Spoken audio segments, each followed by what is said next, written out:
What up, what up, what up, ladies and gentlemen, boys and girls, children of all ages? We are back for another week of Just a Fan Podcast. What's up? Quarter host, NFL Encyclopedia, Wildcat quarterback that runs this whole thing. Coach Williams, I'm gonna keep emphasize. I ain't gonna keep. I'm gonna just you see it. Next to me, panel 316, the good guy with the black hat, and right now he is upset, and we might even allow him to tell you why he's upset right now. I'm Okay. really not upset. I'm concerned, but I'm not upset. Okay. Well, he's concerned. All right. There is cause for concern, but I'm not upset. Well, here's someone down below. Now, this guy. See, this is why I keep trying to tell y'all, man. Get us up to 500 subscribers so y'all can check us out in the green room, man, on Patreon, man. Because this guy down below, man, after 25 years of crying the blues and everything else and having a pacifier in his mouth, now all of a sudden he got his chin up, chest out, and his back straight. Oh, he don't know how to act. Yeah, you're right. He don't know how to act, man. Trish TV, man. He called himself the franchise player now. You see, man. This man. He. I don't know what's going on with him, man. Listen, He got besides himself. Yeah, listen, man. I've always been the franchise player, and I've Yeah. been here. My team just needed to catch up with me, and they caught up now. We up. Like I said last week. There's about 4 different windows for the Commanders to win the Super Bowl, and I think this is window number 1 right here. Raise hell. We up, baby. You know what? Hold on. Oh, you know what? Okay, good. No, he can keep his mouth shut. All right. Anyway, We up. a lot of stuff has happened since last Monday. Okay. And first of all, let's say what's up to Eric James. What's up, man? E. James. So there's a guy in Cleveland Oh who boy. flapped his gums like there was no tomorrow. It's Hold on, wait. it's not about the money. Hold on. Wait. Hold on. Let me set it up. not about the money. Okay. The man said, I want out of Cleveland. I'm tired of losing. I'm a future Hall of Fame player. I want to play for a winner. I want to play for a contender and all this, that, and the third and everything else, right? And he even said that if he doesn't get traded, he will sit out the entire season, okay? And he said some other things, but we're not going to get all into that. Myles Garrett has taken on a contract extension with the Cleveland Browns and is staying in Cleveland and will play for Cleveland Browns at $40 million a year. Gentlemen, what you say about Myles Garrett? And like Panda's going to go first, so Panda, go ahead. If you're going to sit up there and you're going to tell a bunch of damn lies about, hell, it ain't about the money, son. I'm tired of losing. I'm ready to leave Cleveland. I'm ready to go somewhere else and play for a contender. I'm asking for a trade. And then you turn your ass around and sit up there and they give you some more money. And you say, you know what? 4-13 ain't so bad. Hypocrite. But you know what? This is the age of the hypocrite anyway. People just do hypocritical stuff all the time. I'm just saying, if you knew that money could move you, because obviously, money talks, and in this particular case, money singing. Myles Garrett, yeah, I respect you as a player, but I don't respect your motivations anymore.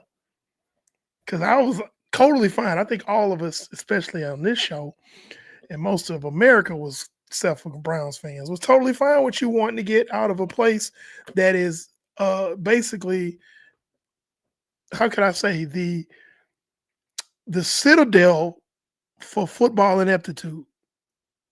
Yeah, I'll go with that. The citadel for football ineptitude. Cleveland. Ain't nothing wrong with wanting to leave Cleveland. Okay? So we were with you.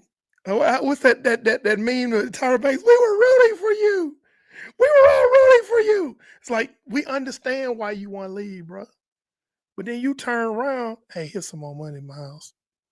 Here you go. You know what? I think 4-13 ain't too bad.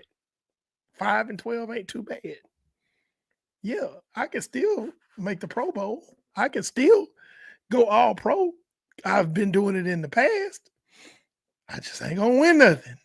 I ain't getting a chip, but I'm gonna be rich. Also, can we talk about, because we talking about Myles Garrett, but can we talk about the GM in Cleveland for a second and how he's literally committing career seppuku by extending Deshaun Watson and then giving this over-the-top deal to Myles Garrett without being able to field the rest of your roster? Can we talk about that part? Listen, Cleveland is not going to do anything for a very, very long time. Hold on just a second, Brandon. For those of y'all who don't know, seppuku is when the samurai take the sword and they stab themselves in the stomach and do that. That's seppuku. Go ahead, Brandon. All right, first of all, what's up, Titus? What up, T? And what's up, Cleveland? Cleve. So when you look at it from there, like I said, Cleveland's not going anywhere for a very long time. You made your salary cap situation even worse.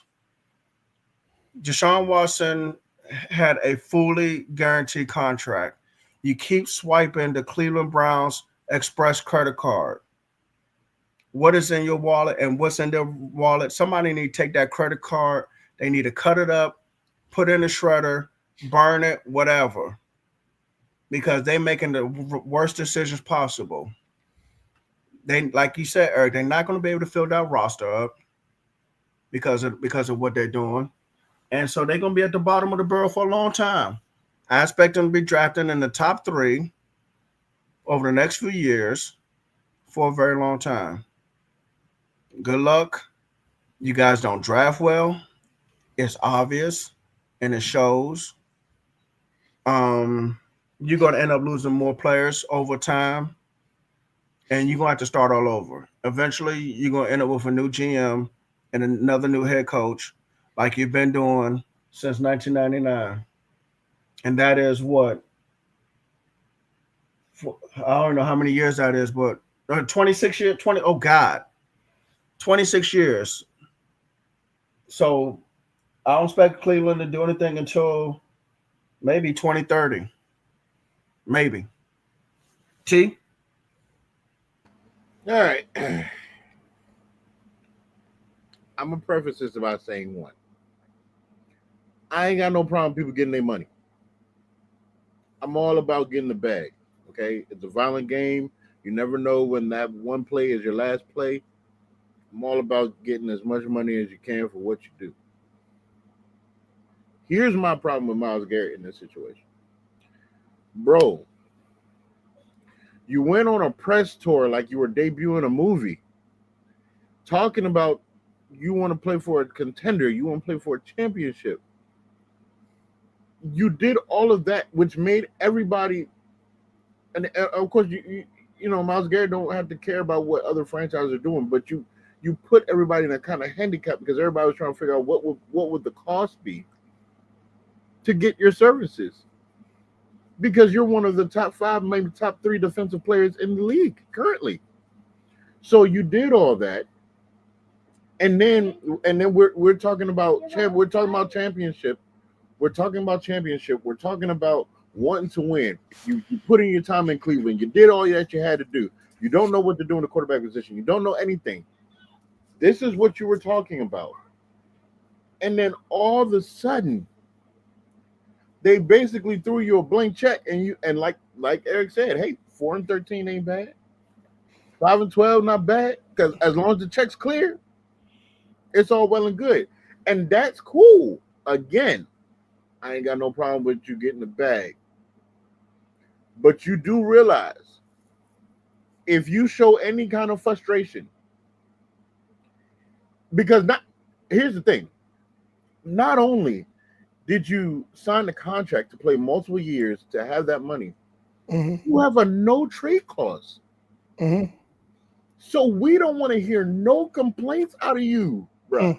You understand that? Do you understand that? You can't complain for nothing about what's going on with Cleveland.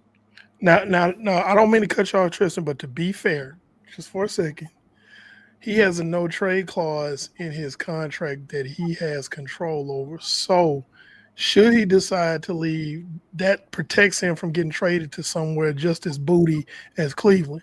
Yeah. So he can lift that. He can lift that no trade clause. Yes. Yeah. So that's just kind of protecting him in the future. But the fact that it's there. Yeah. The fact that you signed this thing, you cannot complain, Myles Garrett. Like, we don't want to hear nothing from you. I personally don't want to hear nothing. I don't want to hear, I'm sick of losing. I'm sick of da-da-da. I'm da-da. Don't want to hear it. You had your opportunity to go. Don't want to hear it.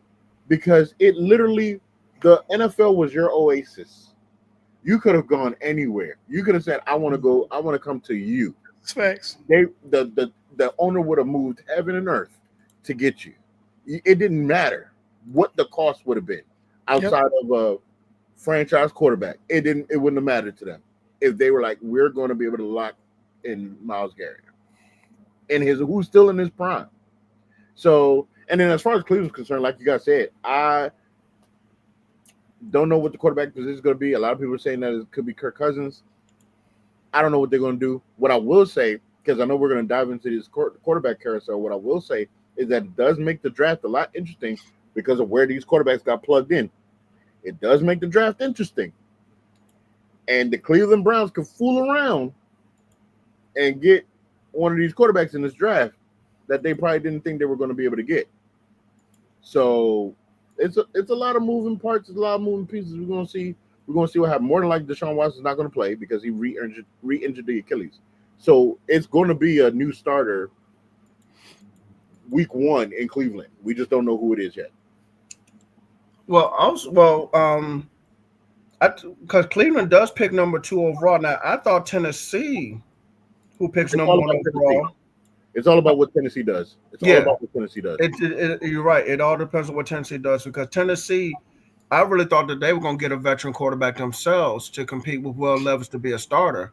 But if you're going to go with a rookie, I don't know about that. I mean, I'm not saying it's a bad idea, but now you're talking about 2 young quarterbacks competing. Correct. So usually you try to do like a young guy and a veteran to compete. But so if that's the case, if they go by that, Kirk Cousins is not going to go there because it's already been stated that Kirk Cousins wants a chance to start. So Kirk Cousins is not going to go in a situation where you're like, hey, we're going to start you for like half the season, but then we're going to put this young boy in. That's not going to happen. But then going back to Tennessee, like, who are they going to bring in? Because I haven't heard Tennessee have an interest in anybody. I think that's telling you that they're probably going to draft the QB number 1. And so then that means the veteran that they're going to have is Will Levis. That's not much of a veteran, but okay. No, but that's what, when you see that it's been so quiet in Tennessee, there's no, because of what happened today. Yeah. There's no team that can give them a blockbuster deal to take the number 1 pick from them. No team has to. That's true. Before today, you could have said maybe the Raiders. You could have said maybe the Seahawks.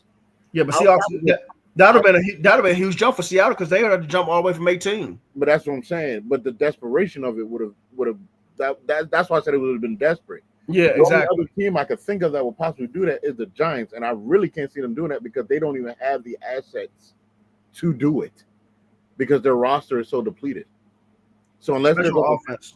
they're going to forego a bunch of picks as far as this year and the future, that's not going to happen.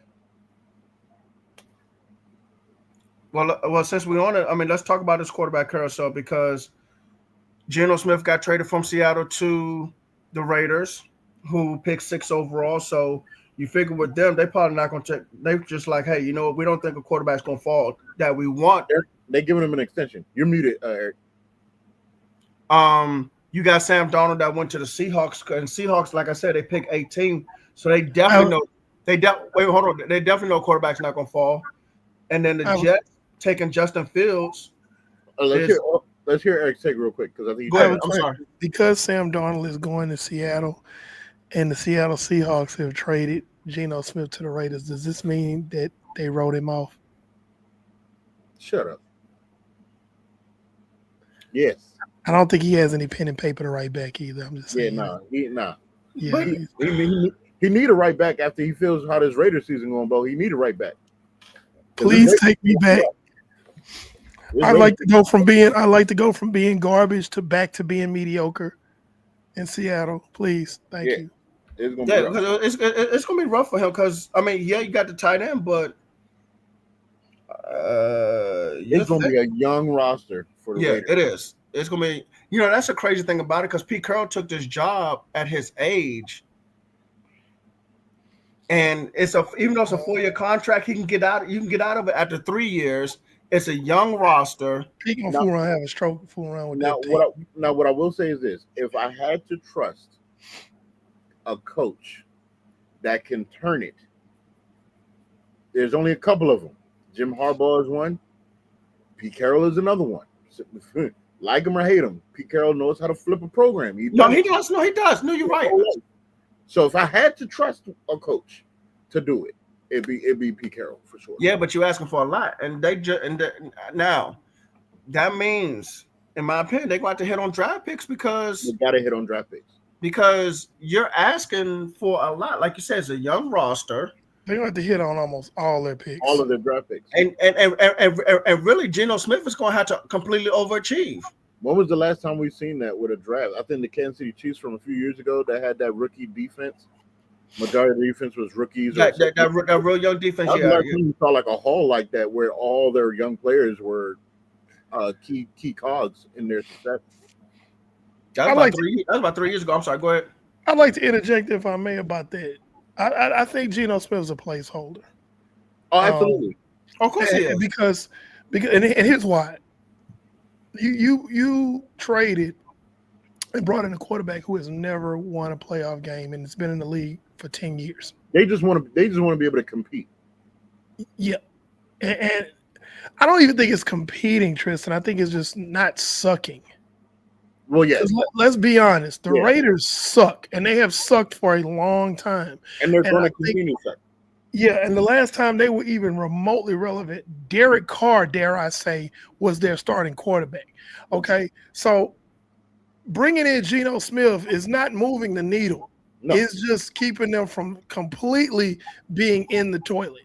Okay? Now, you're in the bathroom, just not in the toilet. Now, here's the thing that makes it interesting with the Raiders. This is why, I know teams don't like to do this and they don't talk about it, but in my mind, right, Geno Smith is good enough to keep you out of getting one of the high-profile quarterbacks in these next couple of years. Yes. That's my issue.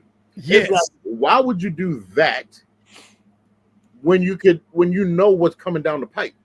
He gonna do just enough to keep you out of the top 10 he'll do just enough. Yep. You'll be drafted 12th or 13th, but you'll be top 10. You see what I'm saying? I mean, you won't be drafting top 10, I should say. You see what I'm saying? So it's just like, why would you do that? You know what I mean? Like, because the Raiders gonna rate I would rock with Aiden O'Connell and see if I can get the number 1 pick next year for Arch Manning. That's what I would do. The Raiders gonna rate her. The Raiders are gonna rate her. Even though Tom Brady has a lot to do with the front office. The Raiders. It's still the Raiders. Man. It's still the Raiders. You know It's what? still- You know, it's the interesting. Raiders. This could be one of those things, and I'm not saying it is, but it could be one of those things where just because you're a Hall of Fame player doesn't mean you know what you're doing in the front office. That part. This could be this. I'm not saying it is right now. We'll see how it plays out. We gotta see how it goes. Yep.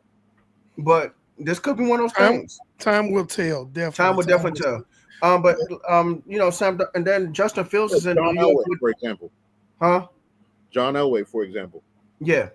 Sam Darnold is in, I'm not Sam Darnold. Sam Darnold, yes, is in Seattle, but then Justin Fields with the Jets, which leaves you with The cupboard is bare. Daniel Jones, Russell Wilson, And Aaron Rodgers, and possibly Kirk Cousins. Still waiting for him to officially get cut.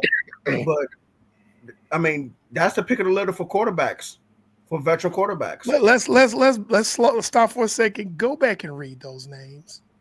Daniel Jones, first round bust. Aaron Rodgers need to retire. Russell Wilson need to retire. And Kirk Cousins need to retire. The cupboard is bare. We talking about Eric. Aaron Rodgers is going to take you to the Super Bowl. Yeah, I know, right? Yeah, Aaron Rodgers gonna take. That's all any team needs is Aaron Rodgers. You know, Coach Tomlin make the call. A-Rod in Pittsburgh, Super Bowl, here we come. Yeah, let some people tell it. That's all they need. Yeah. Championship number 7. Mm-hmm. Yeah. If you let some people tell it, that's all you need. Aaron Rodgers, get out of here. Get out of my face. Yeah, just go drink some bleach. But hey, what up, Donald? But yeah, man, those are 4. That's like drowning in a bowl of boogers, sliding down a razor blade into a bowl of alcohol, being smothered by cow manure. Oh God. And basically the same, all 3, but they take your wallet. That was Kirk Cousins. See, the thing is that the Steelers are kind of scrambling because it was reported that they were waiting for what Justin Fields was going to do. Well, we know what he's doing now. Jets, Jets. And now, Speaking of which, that's not a very good situation for him to be going into. I don't know what he was thinking about right there. I don't know who his agent is. I don't know what they were thinking. Yeah, let's go to the Jets, man. It'll be fun. First of all, I don't know why Aaron Glenn even went after him. I'm just like, well, it'll be fine. With I think the people are looking at Justin, and rightfully so. Let me say this clear. People are still trying to figure out what version of him is he, because it's hard to remove what you saw out of him in Ohio State out of your head. So it's hard to see the flashes that you saw and be like, this kid can't play. Like, it's hard. What he went through in Chicago was literally like career homicide. That's what he went through in Chicago. So you just don't know what this is when you really unlock it. You just don't know. And I think people are enamored by it. And even how he played last year with the Steelers, which is why I felt like he should have stayed. You saw flashes, you're like, this kid might be all right. I don't know how you're going to go to the Jets and do that, though. I don't know how you're going to go to the Jets. I don't know who their OC is. I don't know who their quarterback coach is. I just don't know how that works. And if I was Jets, I would have never done. Now they did it good and cheap. What is it, like 40 million, 30 million guaranteed? Yeah. So they got it for a low, it's a low cost to still respect the position, but then put a whole bunch of money like, okay, you're gonna be our guy. It could be trash and they're gonna draft somebody next year and you just like, all right, you out the door. So if I was Justin Fields, I wouldn't have done that. I would have stayed in Pittsburgh. You got DK Metcalf and Jordan Pickens and what's old boy, the tight end? God, his name escapes me right now, but the tight end. Like, you got pieces to throw to in Pittsburgh. So I don't know. I didn't understand. Yeah, I was looking at the offensive coordinator and I'm not familiar with him at all, so I'm not going to even mention him. Now, what's his name? I might know. Offensive coordinator. Let me go back. Give me a second. Like the Jets need a veteran. Oh, Tanner Angstrand. Oh no, that's a new guy. The Jets need a veteran. Like you need a grown up in the room. You ain't got no grown ups right now. Oh, you got a bunch of kids. He comes over from Detroit, so he's gonna run Ben Johnson style offense. You need a grown up. You need a grown up in that room. Ain't no grown up on that roster. They're children. The newest your veteran leader is Garrett Wilson. The newest news is that the Steelers are, in fact, emerging as looking at maybe closing a deal for Aaron Rodgers. Yes, I saw it. They said it's a chance by tomorrow it'll be announced that Aaron Rodgers is the quarterback for the Pittsburgh Steelers. You know what? I'm sorry. I think that's Terry Bradshaw gonna let him wear his jersey. You think Terry gonna let him wear 12? No, he gonna wear 8. He gonna wear 8. He gonna have to wear that 8. Who had 8? Maddox? Was that Maddox? Somebody had 8. No, I think Maddox. Listen, man. You know what? A part of me thinks that he probably would, but a part of me also thinks he probably won't. He needs to go to the house. Where's he gonna go? His ideal destination was to the Rams before Matt. His ideal destination is the couch. That's okay. The situation for all of us. His ideal situation was to go to the Rams until Matt Stafford signed that contract. And Tomlin is gonna really sit there and deal with 3 nutcases on the offense. Yeah. Let's not even talk about the crash out brothers that you've just assembled. You got the crash out Infinity Stones now. That's what I'm saying, Tom. Are you sure you want to? You sure you want to deal with that? TV. It's going to be excellent television. I'm watching Steelers games just to see who gets ejected. Honestly, I'm watching it. But here's the thing: Mike Tomlin gonna lose all that hair. Here's the thing: I've never questioned Mike Tomlin until this offseason. Because I said, how long you gonna gamble with this whole quarterback situation? Like, how long y'all gonna keep doing this? This is y'all. Listen, as amazing as Big Ben has been for your tenure, right?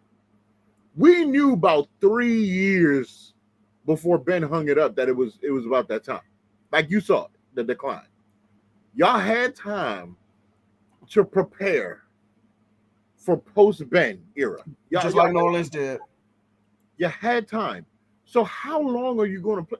That Super Bowl ring is starting to catch some dust, Tomlin. How long you gonna keep going with this? Because you ain't get the 2 chips. Big Ben got the 2 chips with the Steelers. You ain't get the 2 chips. That first one was with Bill Cowher. He already got a gold jacket. So how long are you going to keep doing this quarterback purgatory? Come on. Mason Rudolph, Mitchell Trubisky, Kenny Pickett, Russell Wilson, Justin Fields, Duck Rogers or something, whatever his name was. Like you've had a plethora. You're about to be on Cleveland, Browns, Washington Commanders territory as far as quarterback rotations.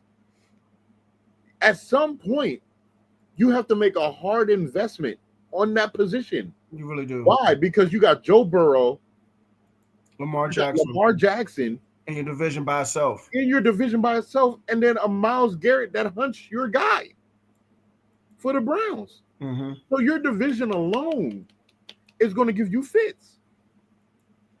TJ Watt ain't getting no younger. No. Minka ain't getting no younger. Cam Hayward should have retired. Like you are not in a space to be gambling like this unless you're going to do a complete overhaul. Right now, you're trying to do patchwork based on what I'm seeing what the Steelers have been doing. You're doing patchwork on your roster without addressing the key cog on the team. The worst thing you could. Let me add to this. The contract that DK Metcalf got, along with the capital that the Steelers, is egregious. It's egregious. Egregious for DK. Now, let me ask you a quick question though. What's going to happen with George Pickens? Because this is final year on his contract.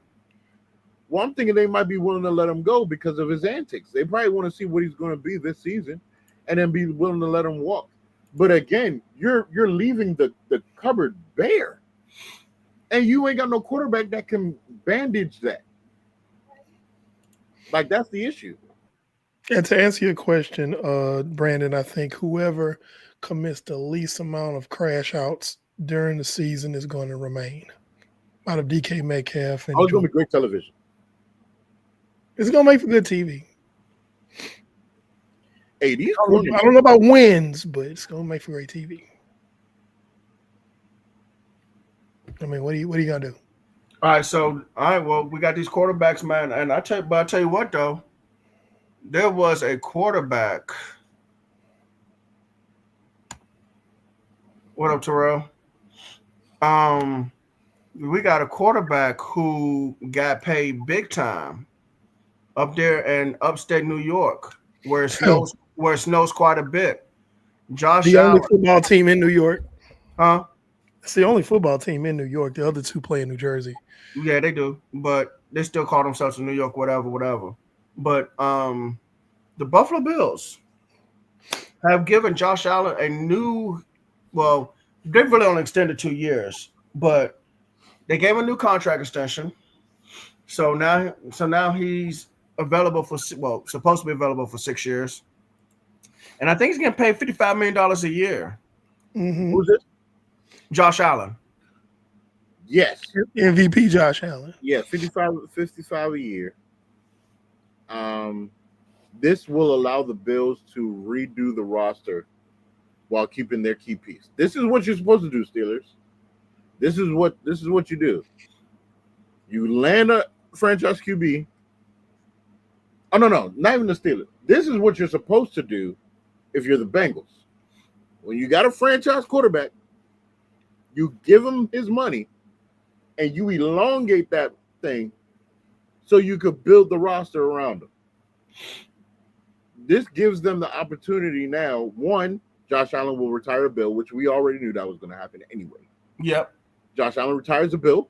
Best quarterback they've had on the team let since Jim Allen Kelly. walk out the door. Yeah. And you now have a reset button option if you got to press it. Because not to say that they have to press it right now, but you have that reset button there because you've locked the key person on your team for the long haul. So if something catastrophic happens, God forbid, with your roster, you can hit the reset button and still be okay because you got that guy in your locker room. Now, not every team has the luxury of having that guy on your roster, but when you do, you make decisions like that. Cincinnati Bengals. That's what you do. So I'm kudos to the Bills. Kudos to the Bills for recognizing early that Josh Allen has outplayed his contract. Let's reward him now instead of later. Because now everybody else, you don't have a question mark at your quarterback position if you're Buffalo. But everybody else that got a question mark on their roster for the quarterback position, now you've set a new benchmark as far as the salary. So now all them guys, so like Josh Allen getting 55, I think I said this to myself earlier. Brock Purdy should look for no less than 53. I was about to go there. You were going in. I was about to go there. It's like there are butterfly effects that because of Josh Allen's deal, there are butterfly effects that ripple through the rest of the league with this deal. It's not just his deal, and people got to look at that. So Brock Purdy's deal, it raised the floor of his deal. It definitely raised the floor of his deal. And if you disagree with that, then I don't know what to tell you because Brock Purdy gonna be like, oh, so I've been to the NFC Championship how many times? Twice. And the one that we lost is really because I got hurt because we probably would have won that one. Yeah, because he came back and proved that in the regular season the next year. Like I'm healthy. I'm gonna put this 40 piece on y'all. And then you look at the season that I just had when I did not have Brandon Ayuk, Deebo Samuel was not the same person. I was losing half of my offensive line. But I still threw for 3,800 yards. And Christian McCaffrey wasn't there. Right. So if I'm Brock Purdy, the moment that I saw Josh Allen sign, if I'm Brock Purdy's agent, I'm like, yep, like easy. Absolutely. And there should not be an issue with his extension because the 49ers have done absolutely nothing in free agency today, so they should have plenty of money. Wow. I think that's why. I think they know what they're about to do. The thing is, though, it was unnecessary because it's not about. A lot of people don't understand how contracts and salary cap works. We say, I'm gonna use Dak Prescott for an example. They say $60 million a year. Dak Prescott does not get $60 million every year, and people don't understand that's not how contracts are drawn up. So some people will go look at a team's salary cap, how much room they have, then they'll turn around and look at the deal that a guy got. And well, how they do that? Or they need to save all this money and da da da. It's not how it works. No. So if the structure is done correctly, you can still retain and bring in talent. Correct. If you structure your quarterback's contract correctly. Correct. A lot of times it's about structure and not necessarily APY. So again, Brock Purdy's floor is probably at 50 right now, $50 million. And 3. And 53, yeah, 50, he cannot get less than Jared Goff. I'm put it like that. Can't. He can't. And we talked about this before, where you got the top 7, I believe, quarterbacks, highest paid quarterbacks in the league, and Brock Purdy is like better than 6 of them. It's like the only person that you can debate about is probably maybe Joe Burrow. You know, and Joe Burrow, in my opinion, I think Joe Burrow is better than Brock Purdy. But the rest of them, better. Yeah, but there's no discussion after that. There should be a debate. There's no slack for Brock Purdy after that. Yeah, like you have. I look at QBs for tiers. So for me, I still put Patrick Mahomes in his own bracket. Then after that, I got Joe Burrow, Josh Allen, Lamar Jackson, and such. Zach Wilson just signed with the Miami Dolphins to be Tua Tagovailoa's backup. Backup, yeah. Who? Zach Wilson. Yeah, I saw that. I didn't even want to talk about that. Brock Purdy is right underneath that tier. So I put Brock Purdy over you put Brock Purdy on the Eagles, that offense is humming even better. Oh yeah, of course. It's not even close. It's not even close. There's no slouch to Jalen Hurts, but he's just a better thrower of the football. If you put Brock Purdy on the Detroit Lions, they probably get over and get into the Super Bowl. Like, these are different things I look at. So on that tier level, yeah, Brock Purdy is at that top. So because of that, yet there are people that say Brock Purdy is a system quarterback that can't get anything done without his weapons. Yeah, everybody's a system quarterback. There's only a couple. You know that, and I know that. Yeah, but it's only a couple outliers, man. Yeah, you know that, and I know that. So, but yeah, it's going to have an effect on Brock Purdy's contract. This deal with Josh Allen. Yeah. Josh Allen has moved the needle for not just Brock Purdy's deal. This is the only quarterback deal we're talking about this particular offseason, but upcoming deals that may be happening in the future. The market keeps exploding. The market keeps going up. Yesterday's price is not today's price.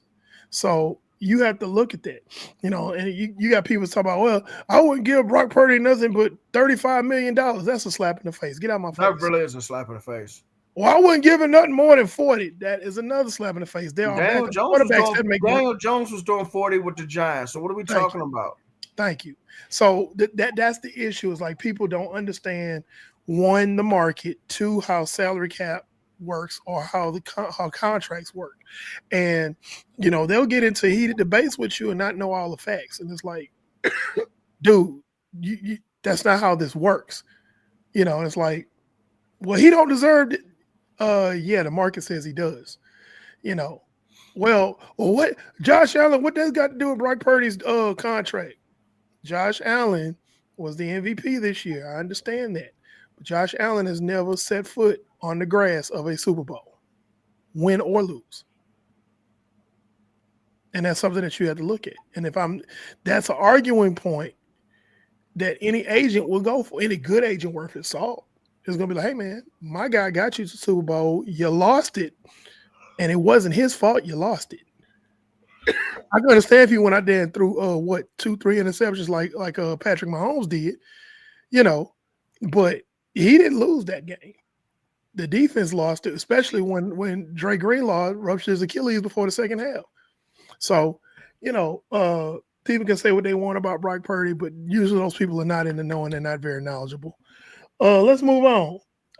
Let's see. Devontae Devontae Adams Adams. is with the Rams. Yes. And I told Eric, Tristan, while you had stepped away, I said, man, Puka Nacua is going to be the main receiver, but Devontae Adams is that boundary X receiver. And if you try to put some random number two corner on him, Devontae Adams is going to have a field day. Devontae Adams going to have a field day. The Rams are going to see a lot of cover too. Karen Williams should have no problems running the football. That team is much better. Did you guys freeze or did I freeze or something? No, you good. No, Okay. Okay. Y'all just both had your head down so long. I thought y'all froze. I'm checking my up to the minute ticker on this. Yeah. Okay. So and at least you still have a good enough quarterback in Matthew Stafford who can get him the football. So that offense should be humming. And then defensively, I know we're talking about Devontae Adams, but defensively, they was able to bring in a nose tackle to help stop the ground game. So what do y'all think about Devontae Adams going to the Rams? Well, let me start with this since this is my division. I have had nothing but overwhelming disdain for the Los Angeles Rams because I feel like they would often get accolades heaped upon them and praise heaped upon them that they did not deserve. That being said, unless something drastic happens between now and the end of the draft, the Rams are probably going to repeat as division champions in the NFC West. Devontae Adams, even though he's 32, I believe, still has enough gas in the tank to cause problems for defenses that are ill-equipped. If you do not have a deep secondary, it's going to be a problem. And he does not have to do it with he doesn't need a great quarterback to do it. Matt Stafford is on the downside of his career, he's on the backside of his career, but he's good enough to get the ball to a receiver like a Devontae Adams. And like you said, Brandon, before, Puka Nacua is like this really celebrated receiver, and I think he's phenomenal. But now you've got a former All-Pro on the other side of him. That's a very difficult matchup to try to cover. And then when you do try to cover that, now that opens up the running game for Kyren Williams. So it's the Rams are looking, after this first day of free agent frenzy, the Rams are looking like really formidable in the NFC West. You look at the Seattle Seahawks, they're adding Sam Darnold, but Sam Darnold doesn't have any weapons outside of Jackson Smith and Jigba. Kenneth Walker barely stays healthy. That's it. You look at the Cardinals with Kyler Murray, who no one is really taking seriously because they always start off great and then fall off. And then you look at a team like the 49ers, who basically right now are leaking more talent than they bringing in. Like they are losing guys left and right. Now, some of these guys are inconsequential. So the list looks long, but some of these guys are inconsequential based on what the roster is. However, there is definitely they're leaking talent right now. And so if you put all that in with adding Devontae Adams to the Rams, they look like the front runners right now. And that's just being honest. And if I'm saying that, consider the source. If I'm saying that, okay, that's saying a lot. You know what that is, Eric? You know what that is? What? Growth. That's not growth. They're just telling the truth. I said they wasn't worth a damn before then, and they weren't. Right now, I'm proud of you. They wasn't worth a damn before. I'm proud of your growth. Now they cooking with grease. I'm so proud of you. They cooking with grease. I can't, I still think Sean McVay has the most punchable face out of any coach in the NFL besides Nick Sirianni. I'm so proud of your growth in this? I ain't hell, son. I ain't growing. I'm right here where I've been. I'm through growing. I'm 50 years old.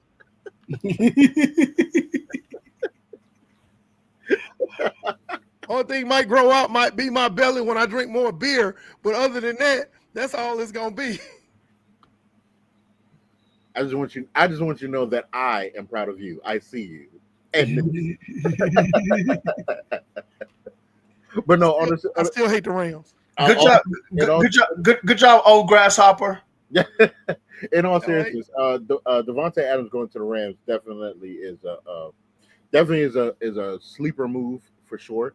I know people understand that Matt Stafford is getting along with tooth, but Matt Stafford is one of those people that just got that golden arm. He's gonna be throwing a football in his 50s. It's just that's who he is. He ain't gonna be in the NFL, but you take him outside to the park, he can still launch that bad boy. And with Devontae, all you really need is just a guy that gives him a chance to put the ball up. So I think it's a great move, low key. Their offensive line is pretty solid, and they'll probably still make some moves to beef it up a little bit more. The defense is young. You got a good running game with the kid from Michigan. Puka Nacua, like I said, their tight end isn't bad either. So it's a sleeper move for sure. It's definitely something that the NFC needs to pay attention to, because look where the Rams were last year. So it's definitely something to pay attention to for sure. All roads still will lead to Philadelphia as far as the NFC is concerned, but it's definitely a good move. And you get Devontae back home, back in Cali. So yeah. So Devontae Adams to the Rams. Now let's talk about somebody who got overpaid today.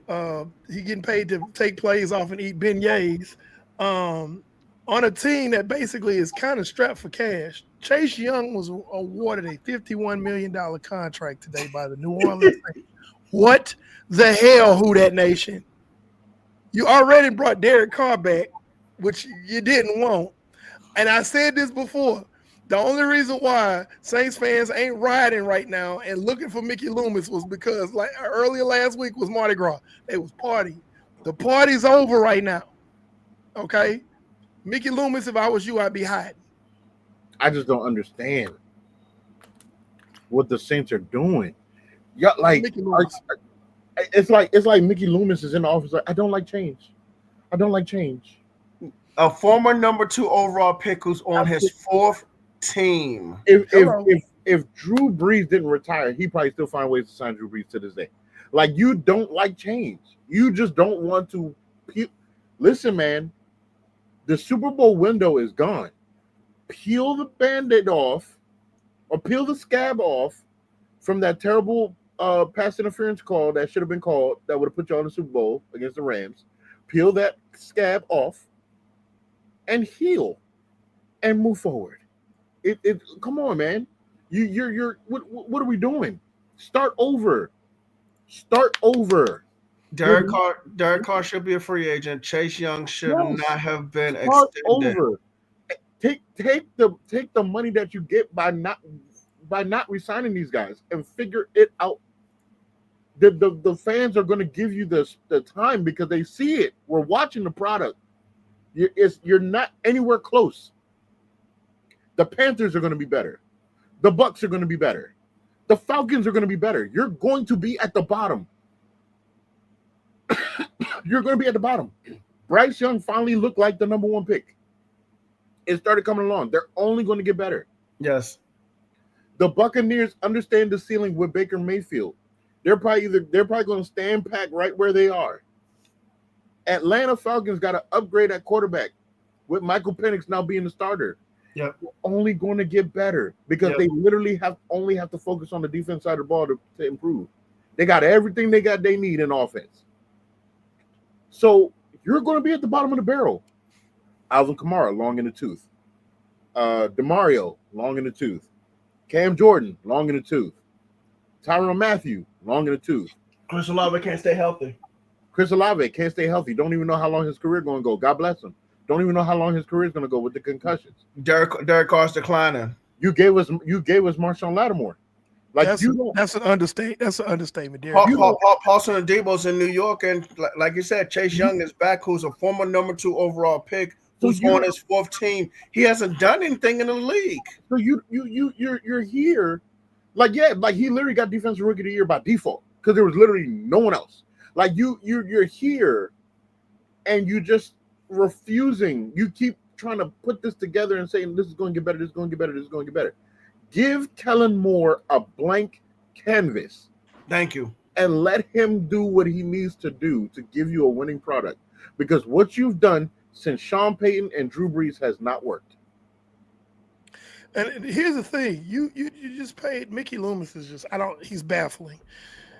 You have a player in Chase Young who has not really produced probably since he was in Washington, if that. But then you have a guy like a Paulson Adebo who's finished his 4th year in the league, who's an up-and-coming, very good cornerback. That's where your money should have went if you're going to retain a player. That's Well, right. He's in New York now. And he's in New York. And he got paid big bucks to go 6-11. So if that, but if you were gonna pay somebody, pay the guy that's been giving you dividends. That's what I don't understand about Mickey Loomis and what he's doing. I'm not going to say Saints. I'm gonna say Mickey Loomis because I know a lot of Saints fans. I'm friends with a lot of Saints fans, and none of them are in agreement with this move. Right. And Saints fans that are watching right now, chime in because I know I got about 2 or 3 on here right now that are watching. Chime in on your opinion on this so we can talk about it.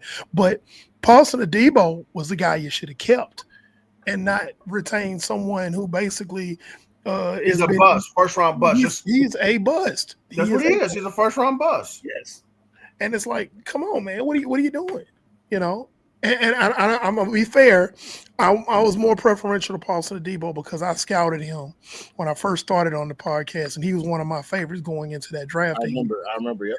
I said Paulson Adebo's a gamer. Come out of Stanford. He's long. He's fast. And he's going to make some plays for whoever drafts him. And sure enough, he winds up with the Saints, and he had played really well with the Saints. And now he's in New York. He went from New Orleans to New York, got a lot of money, the money that he should have gotten from New Orleans. Yes. That's a piece of, that's a big part of a brick in your rebuilding your wall. Like, you don't let that go. You took a crumbling piece of sod and you put that in the wall, and you had a brick and you let the brick get away. So I'm not sitting in judgment because my team is doing some less than scrupulous things right now, but I just don't get it. So, but let's move on. All right. And Eric James, it says no, we don't agree, especially for that amount of money. Yeah, don't agree with Mickey Loomis. For that amount of money for a guy that's basically, he looked like the Pillsbury Doughboy now. He's not even in. He doesn't look like an edge rusher now. And it's like he has not produced like an edge rusher for some time. Let's pay the guy that's not producing. What the hell? Let's let the guy that's producing walk away. Yes, Paulson Adebo had some injuries and whatnot, but when he was on the field, he was a great player. Borderline great player. He's a good player. He's on his way to becoming a great player. All right, I got another topic for you. And this should make Tristan happy. In a trade today, the Washington Commanders acquire veteran left tackle Laremy Tunsil, along with a 4th-round pick this year, in exchange for 3rd and 7th-round picks this year and 2nd and 4th-round picks in 2026. Tristan, how do you feel about this trade, acquiring left tackle Laremy Tunsil from Houston, which surprised me? Well, surprised everybody, really. So initially I was like, oh, this is awesome. You get a 5-time Pro Bowl left tackle. We haven't had anything like that, close to that, since Trent Williams. It allows us now to move Brandon Coleman, who did a commendable job at left tackle, by the way, I will say that. But it allows us to move Brandon Coleman either to guard or right tackle, which is more naturally him. So that one move almost solidifies the offensive line being much better than they were in last year, especially when Cosme comes back from injury. The only thing that gives me cause to pause is not even the picks. You know, some people think like, "Oh, we get a lot of picks and all that." Nah. In what world does a team give up an All-Pro left tackle that is still in his prime? It makes me nervous trying to figure out why was that even a thought for the Texans when you had offensive line issues last year with him at the left tackle. Left tackle wasn't the problem.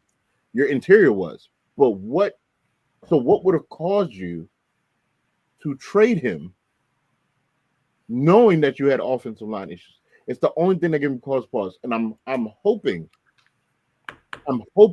that nothing pops up and like, oh my God, this is why the Texans did this.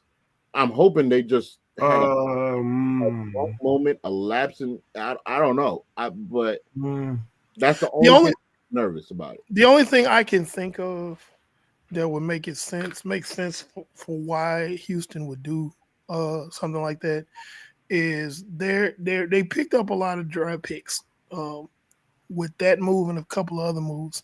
And all I can see that would make sense is that packaging these picks and moving up to grab one of these premier tackles that are at the top of the draft. Yeah. That's the only thing I can see in my mind that's making me say, oh yeah, okay. Because I don't know the roster that well. I don't know who's behind Laremy Tunsil, but it's gotta be a steep drop off. Okay. So here's a couple of things, and I'm only gonna push back against you on that, Eric. And maybe they're willing to make that kind of a trade, but Houston picks 25th overall, so I don't know how much of a trade up they would have to do to get one of these better left tackles. Eric James brought up a good point. Tunsil was a penalty nightmare last year, and that's what I saw on Twitter. That's true. That he was a penalty nightmare. Also, he gave up a lot of pressures as a left tackle. So I don't know if he just had a bad year or is this something that could be a trend? And we're going to find this out because that's a critical position and you're giving up. Critical. Huh? Very critical. All right, it's a critical position. You're giving up 4 picks, 2 this year, 2 next year, and you've also given up some picks. You gave up picks to get Debo, gave up picks to get Marshawn Lattimore.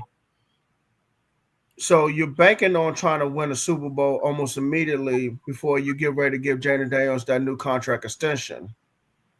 So it sounds like you like I said, you're trying to win now, and then after you do win, if that happens, then you're gonna probably hit the reset button, and you'll be ready to though, because you still have Jaden Daniels at quarterback, but whatever picks you do have, you're gonna have to hit on those guys so that way they can be ready to go when the reset button happens.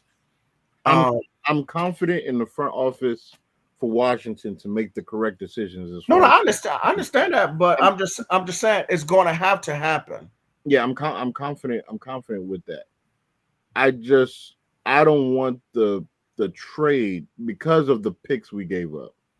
I don't want the trade to come back and bite. Right now, I don't see it happening, but I'm always leery about that because again, that is a premier position.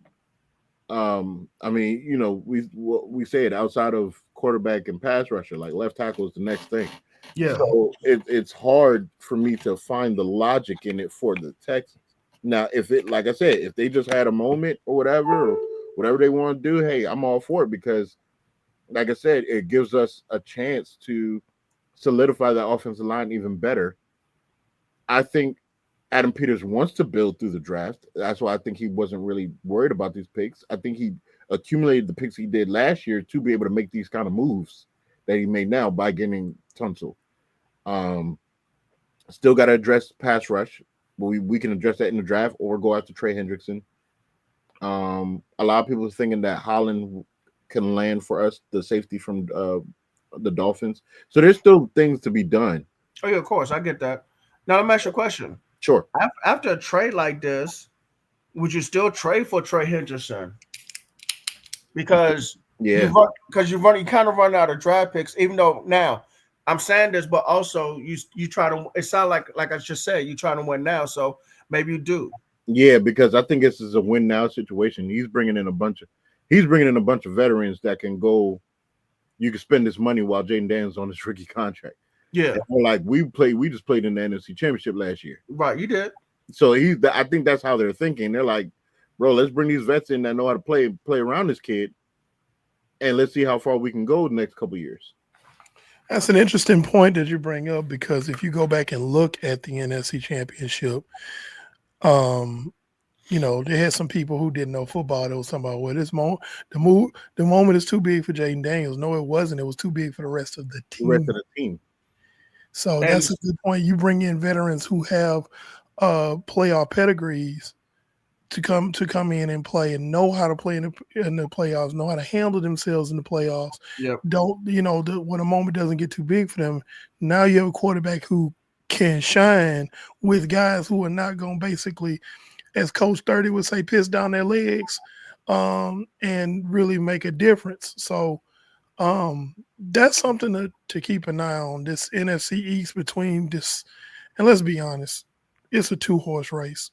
The Eagles and the Commanders right now are the only two viable teams that look like they could win that division and threaten the entire NFC for that matter. So, but that I think that's what Washington's game plan is. Now, again, Tristan's our resident Commanders expert, but to answer your question, Brandon, I think, Trey Henderson is still on the table. But then again, there is a plethora of pass rushers that are still available in free agency that we have not heard anything about yet. Yeah. And that's true. That's true. And they can still attack edge rusher in the draft. So we'll see what happens with that. I think defensive tackle with Jonathan Allen being released, I think defensive tackle is going to be a need for Washington. But it's not going to be in the first round because they got Newton and they got Deron Payne. So and then also it's a deep class. It's also a deep class, and so whenever they do draft a defensive tackle, it is going to be a rotation guy. Thanks, Q. Let's see. Is there anybody else? I saw Grady Jarrett went to the Chicago Bears at defensive tackle. That should be interesting. I like what the Bears have done with their offensive line. Yeah. The Bears. Hey, listen. The Bears. We can touch on that real quick. The Bears with the offensive line. That was the Achilles heel this year. They traded for Jonah Jackson from the Rams, who also was in Detroit prior to that under Ben Johnson. So he already knows the offense. You trade for Joe Tooney from the Chiefs, who has Super Bowl experience. And then you sign Drew Dorman today to a 3-year contract. Center. They upgraded their offensive line, man. Because now Caleb Williams should have very good protection. Yep.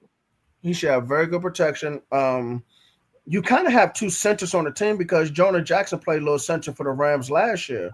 So as far as pass protection calls, that should not be a problem at all between those two guys. And Caleb Williams should have plenty of time to throw the football to Rome Odunze and DJ Moore. I think Ken Allen's a free agent, but they can go get a third receiver anywhere in this draft. So that's not another a problem. Deep class. It's a deep class. So it's not a problem for them. Let me clarify. It's a deep class for 2s and 3s. There are very few alphas in this receiver class. But that's fine for them because, like I said, they already got an anchor receiver in DJ Moore. Rome Odunze is an up and coming receiver, and so you can easily get a 3. Number 3 receiver. I I'll probably get someone like a speed demon who can just take the top off of defense. That's what I would do. Boy, I can't wait till draft season. So, but Chicago did a great job. Do y'all have any feelings about Chicago in the offensive line? I think Chicago did what they were supposed to do. They had the cap space, and I think the biggest issue in Chicago, Antoine's not on tonight, but the biggest issue in Chicago was the offensive line and the protection of Caleb Williams. Caleb Williams flashed even though he's running for his life.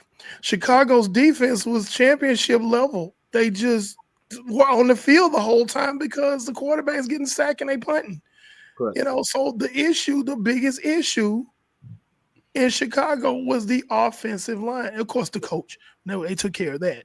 But then the offensive line. So now instead of going in the draft and getting offense, which I don't think they're done, by the way, I think that they're still going to go get some offensive linemen in this draft. Sure. But you're bolstering your offensive line with proven veterans who have played, again, there's that word, that phrase again, playoff pedigrees. Yes.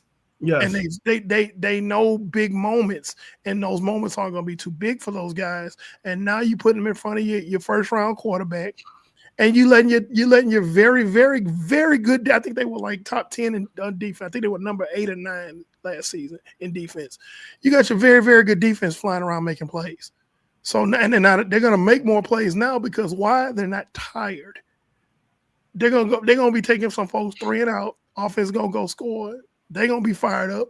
Now that the pass rushers can pin their ears back and go and get the other team's quarterback. So Chicago's on their way up. Well, I don't know about the Vikings. We got to see what J.J. McCarthy's going to do. But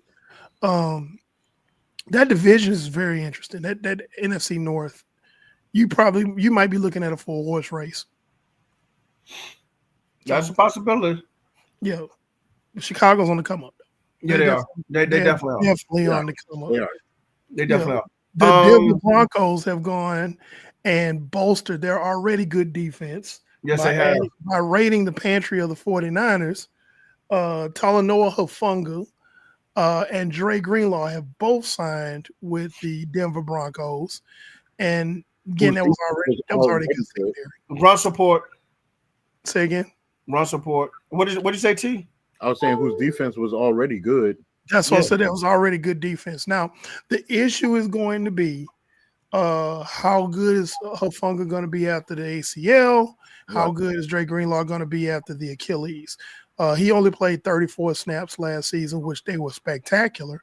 And I'm very upset that Dre Greenlaw has left the 49ers because he was the spiritual leader of the defense. Fred Warner was more the cerebral leader, but Greenlaw was a spiritual leader. But you can't knock him. Basically, the Niners offered roughly around $10 million to Dre, and Denver upped it another $1.5 million, plus he gets the green dot. So I'm like, you're at your job. Your supervisor comes in and he says, hey, we really like the work you're doing here. We want to give you a raise for X amount of dollars. Okay, let me think about it. Another company calls you meantime and says, hey, we're going to beat that offer, plus we're going to promote you to supervisor. I don't know a person in America that's not going to take that job. So to my Niner fans who are really upset about it, yes, I'm upset too, but I can't get mad at him for taking that deal. So I mean, get your money, get your chicken. So, but yeah, it's going to be, and this is just the beginning, ladies and gentlemen, as we get ready to end our show tonight. This is just the beginning of the free agent period, the first flurry. Stay close to your phones, stay close to your laptops and your TVs, because it's not over. It's going to be way, way, way more movement going on before this week is over. The league year starts on Wednesday at 4 p.m. Eastern. That's when all these deals become official, but don't be surprised if there's a lot more movement tomorrow and Wednesday. And we'll be right back to cover it on next Monday. And basically, we're going to be talking a whole lot about who got overpaid, who got just the right deal, which team made mistakes. It's going to be more of the same thing that you heard tonight, but we'll be going even more in detail with that as more contracts get agreed to and signed, and as more teams add and lose talent. We're not quite ready to say who won free agency or who lost free agency because it's only been one day, but we'll be ready to talk about it probably next week on Just a Fan Podcast. Brandon. All right. So thank you, ladies and gentlemen, boys and girls, children of all ages, for joining us on the show. We are currently live on YouTube, Twitch, and Facebook. You can follow us on Facebook, Twitter, TikTok, and IG. Okay? Thank Brandon, you. hold on just a minute. There is a comment in the comment box that is so funny.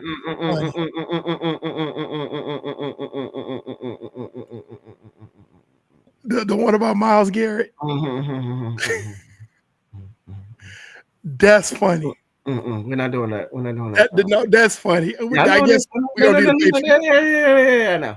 We're gonna need a Patreon for that because that's hilarious. That's funny. Thank you, Eric, for pointing that out. Anyway, that's funny. No. Okay, I know. Okay, who you are? That's funny. Eric, I got you, man. I got you. Yeah, I got you. So anyway, now to my side, Trish TV, the media brain, the quarterback that runs the show. Okay. Yeah, sorry about that. My laptop had went out randomly. That's cool, man. That's cool. Did it crash out like DK Metcalf and George Pickens will? Nah, that's still going to be a thing I'm going to look forward to. That's going to be a show. Man, listen, and I'm telling you, if they bring in Aaron Rodgers, that's it. Hey, I just want to ask you a real quick question. How you feel about Hassan Reddick going to Tampa Bay? I think it's good for Tampa Bay. Yeah, I think it's good for Tampa Bay. It's definitely good for Tampa Bay. Yeah, Todd Bowles knows how to run that. Listen, they're gonna figure out what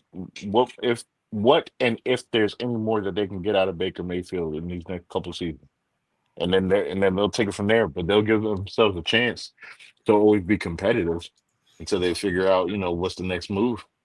If Baker Mayfield could take it to the next level, or like I said, I think Mayfield's reached his ceiling, man. I think he's reached his ceiling. I believe that as well. Not Tristan. Yeah.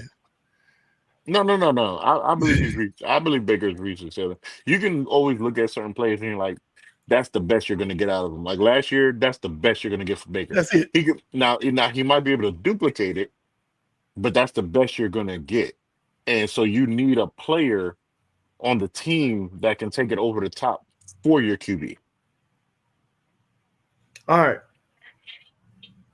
Down below, panel 316, the good guy with the black hat. He's concerned about his 49ers. I'm Coach Williams, the NFL Encyclopedia, the Wildcat quarterback that runs the show. Like I said, build a game through the trenches, baby. Build your team through the trenches. Good night. Peace out.